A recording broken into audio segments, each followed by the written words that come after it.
Welcome back to the Week 10 Toilet Bowl rankings. Going 10 through 1 once again. Going to do this a little bit quicker this time.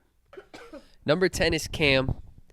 You have the worst record with the least amount of points scored with a bunch of injured players. Some of them are haven't played much at all this season and continue to get injured at practice while they're trying to work back from the injury. I think right now you have the worst outlook out of everybody unless you make deals before the deadline and try to revamp, because the team where it is now isn't going to get any further than this. We have Dylan next. You have a better record than the guy that's going to be next after you, but you have 80 more points than him, and you've had significantly less points against you. And then you just made a trade with Walker where you trade away ETN, which is arguably one of your best players, for a bag of Lay's potato chips and a half-used battery. So I don't know what the fuck we were thinking with that, but bad outlook now. It's worse than bad. It's pretty awful. Then we have Eric. Injuries have riddled you, but your guys are starting to come back now. You have the most points against in the entire league, so more people have scored against you than any other team. Your guys are healthy. The team looks good. So if they can stay healthy and stay consistent, especially after the trade deadline, some of those moves were nice for you.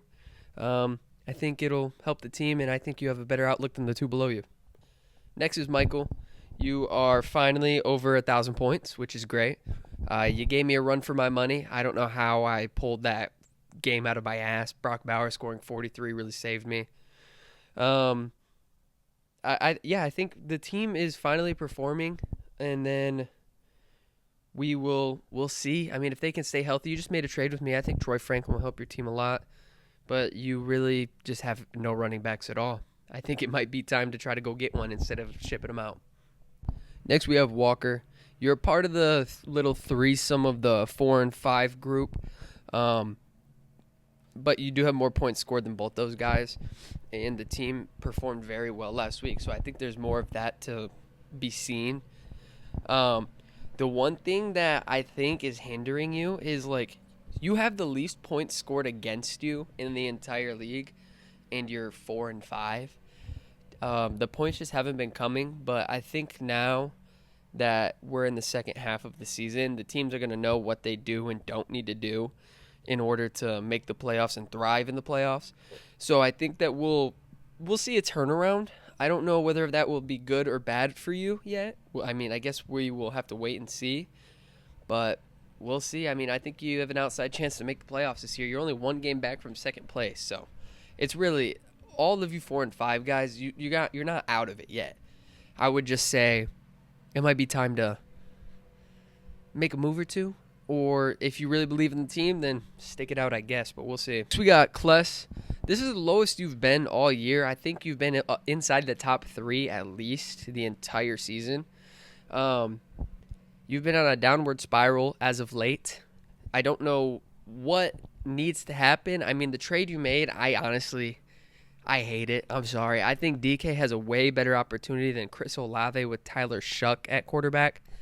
I think that was a bad move by you. I mean, you do have Puka, but he hasn't been staying healthy at all. So I think it's definitely something to watch for you, because if you keep losing and these 4 and 5 guys win a couple games, I mean, you're looking pretty bad.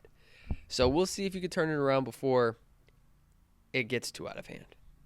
Next, we have the birthday lady, Jordan, 5 and 4. She won her game against Kless by 1 point. Kind of insane that happened. Closest we've seen all season, I think. It's been real close. She's pretty middle of the pack with points scored and points against. I mean, hence why she's in the middle right now at 5 and 4. She's got a bunch of good running backs. She's got good receivers coming off of the injury. I think she is almost a lock for playoffs, I would say. I just think that she's got to get some breaks. Hopefully Judkins can stay healthy, and Cook just popped up on the injury report. Hopefully he can stay healthy, and I think she can make a decent run. Next, we have Brody. I had you last place, literally 3-4 weeks ago. Really not too long ago, you were in the last place, in my opinion.